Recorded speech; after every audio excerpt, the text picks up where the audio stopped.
ગીર સોમનાથ જિલ્લાના પ્રસિદ્ધ કનકેશ્વરી માતાજી મંદિરને લગતા વિવિધ મુદ્દાઓ અંગે શ્રી માતાજી કનકેશ્વરી ટેમ્પલ ટ્રસ્ટ દ્વારા ગાંધીનગરમાં રાજ્યના પ્રવાસન, વન અને પર્યાવરણ વિભાગના મંત્રી અર્જુન મોઢવાડિયાને રૂબરૂ મળીને વિસ્તૃત રજૂઆત કરાઈ। યાત્રિક માર્ગ, પ્રવેશ સમય, કોઝવે પુલ, એફસીએ મંજૂરી સહિત કુલ 6 મુદ્દાઓ ઉપર ધ્યાન દોરવામાં આવ્યું।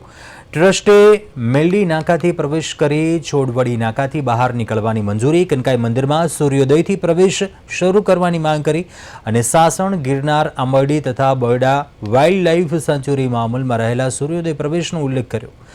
એક જ જંગલ, એક જ જિલ્લો, અલગ નિયમ કેમ એવો સવાલ ઉઠાવી એફસીએ મંજૂરી અને જીઆર મુજબ સમય હોવા છતાં લાગુ પ્રતિબંધ અંગે ગંભીર રજૂઆત કરી। વન વિભાગ સાથે તાત્કાલિક સંયુક્ત બેઠક, ગીર સેટલમેન્ટના જૂના આદેશોની અમલવારીની માંગ સાથે રાજ્ય સરકાર નીતિગત નિર્ણય લઈને યાત્રિકોને રાહત આપે તેવી અપેક્ષા વ્યક્ત કરી હતી। કનકાઈ મંદિર ગીરની અંદર આવેલું એક પ્રાચીન તીર્થસ્થાન છે અને તે મંદિરને ઘણા બધા પ્રશ્નો હતા કે